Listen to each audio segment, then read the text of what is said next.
Sony's full-frame RX1R2 sounds potentially good on paper, but paper's no good for photography unless you're printing on it. So is it any good? The Sony RX1R2, apart from being awkwardly named, is very similar inside to the A7R2. It's got the same sensor, same auto-focusing system. So why would you buy this full-frame compact? I mean, it is smaller, but it's got a fixed lens. It is a Zeiss lens, but it's still fixed. Why would you buy this over an A7R2? The Viewfinder is a 2.36 million dot finder, which is nice, but it's not as good as the Leica Q, which is higher res.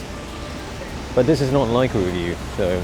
It's a nice finder for, well, viewing stuff. It does lag when you half press the focus though. Arsenal. Go on, Arsenal! Yes. As it turned out, Barcelona absolutely destroyed the Arsenal that night. Does Barcelona like up the arse?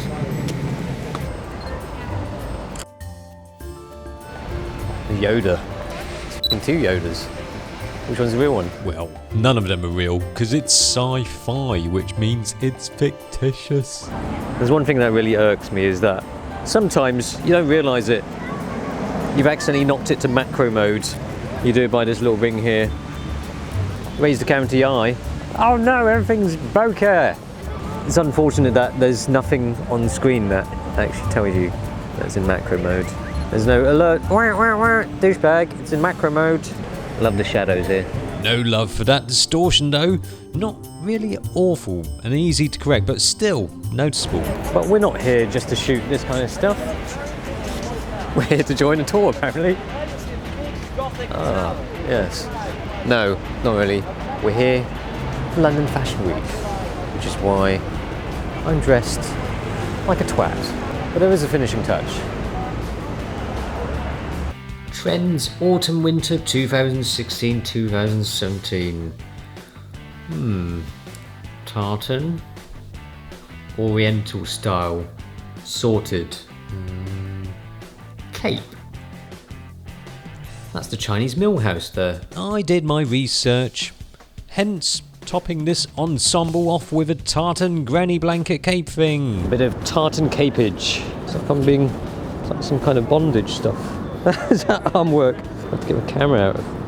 Get out, get out, get out. Yes, you know, this kind of camera is for the fashionistas. Small, compact, top quality. It shoots 14-bit uncompressed RAW files, and they're pretty tough files. Details are still salvageable and mildly blown highlights. It might have an impressive 42 megapixel full-frame BSI sensor, but it won't stop the cynics from considering this an ostentatious, unnecessarily expensive camera that has more style than substance. See, look, old lady blankets everywhere, not just on old ladies. Wait, okay. If you look closely, you will see that even wide open the image is super clean. If you look even closer, you'll probably find a little bit of colour fringing in the high contrast bits, but the camera has in-camera CA correction for this. Look even closer still and you'll see some writing that asks, why are you looking this close at a photo anyway? Let's have a look. What do you think of it? Well, with the Carl Zeiss lens, I think a lot of it. F2, Sonar lens. Brilliant. The dude is right to think the Zeiss is nice because it is, apart from the minor distortion. It is as sweet as a nut, one of those honey-coated ones. Even wide open, the corner sharpness is rather decent. It's from Sony. It's a rental one. Rental? They it's should not pay mine. you for it, shouldn't they? Yeah, they should do. There you are. Oh, I forgot. I already get paid to say nice things about Sony, don't I? Almost forgot. I think people just hang out here, ready for their picture to be taken. It's like a free studio on the street. Can I do the same? Yeah, sure. Yeah. Must be something about a poncho, because everybody kept shooting me like I was in a spaghetti western. Yeah.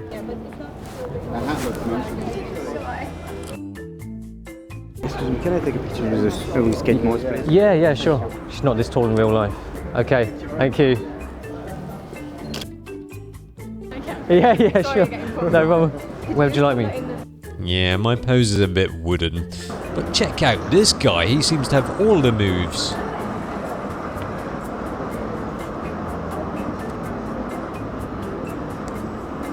All right, thanks. Can I just grab a selfie with you? Yeah. Thank you very much. All right, no problem.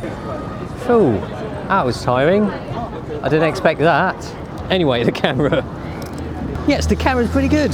There's not too many buttons on the camera body. On the top you've got the mode dial, exposure comp on off, and a custom button. And to be honest, I quite like that. I mean, this is a point and shoot, albeit a rather expensive one, so you don't want too much in the way of your shooting experience. And I guess that's one key difference between this and the A7R, apart from obviously the interchangeable lenses, is that this is a bit more simple. Not as many custom buttons, but you do have aperture ring here, which is a nice touch. But one thing I have to get used to, apart from wearing a poncho, is this. Let's change to autofocus mode. I keep forgetting. Sometimes I'm like pressing a button and figuring out, how do I change to autofocus mode? And the knob's here. Well, the knob's here rather. The knob is good. It's good to fiddle with. That's what she said. I keep forgetting it's there because it's a point and shoot, expecting everything to be in the menu system. But that's one thing I love about RX1R too. It has the controls, the aperture ring, focus mode, exposure comp dial, other dialy thing that makes it great for proper photo geeks. AF is supposedly 30% faster than the RX1R, which is nice. Mostly works a treat. For sure, much better than before, but it's not completely perfect. But look, the autofocus is good enough in most circumstances, especially when people voluntarily have their asses glued to the lamppost. At some moments, it felt like I was in an Addams Family film. The camera wasn't a monster to work with, thankfully. Got the shot. Now this has got a variable low pass filter, which does exactly as it says on the tin. If I can find it, LPF effect off, standard high. If there's any moire, this guy looks like he could moire a bit. In reality, I didn't see any noticeable moire, and the ability to remove the low pass filter effect does give the image a little bit more definition. It's like magic, or as Sony would probably call it, LPF white magic. Probably. The fixed 35mm is not a burden for this kind of shooting. You can weave in and out easily and grab your shot. Noise performance is mighty fine. Well, the noise that creeps in at ISO 6400 is quite fine, even up to ISO 12800 with acceptable quality images. It starts to break apart like one of those flake bars above this, but less sweet and chocolatey goodness. Image quality is top notch. Dynamic range, great. All in all, a camera body that's properly small and light, but that slim weight also means a compromise in some areas. I'm surprised this thing keeps going and going. It's like a Duracell bunny. It is a tiny teeny battery, and the consequence is that you'll need to carry a whole bucket load of spares around with you. Battery life is bad, so bad. And now it's properly dead. Oh no, still got a bit of juice. Now it is probably dead. Okay, yeah, great. Okay. Look, oh, it's working again. There is some battery life. Only about 220 shots. In real life, not that many at all. Let's go charge. Damn. Not enough battery juice. I wonder if I can go in here to charge up. What am I saying? They only do battery powered devices, don't they? I tried out the video just a moment ago. The trouble with the video, it's only 1080. The A7R2 does 4K. Same sensor. That is a big disappointment. It was worth putting 4K in the RX100 for, but not in the vastly more expensive RX1R2. Shame, because the steady shot mic jack and continuous AF make the video feature quite appealing. The Sony RX1R2 seems to make so much sense, yet at the same time is not a sensible choice as such.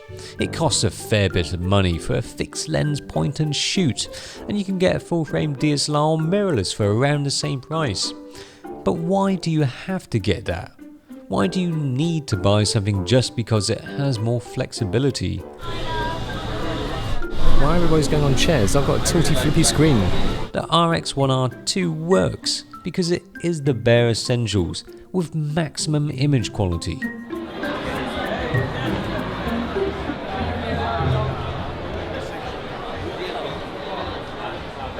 The price of putting such a large sensor in a small body might be a deterrent to some, but the concept of a full-frame point-and-shoot is hugely attractive.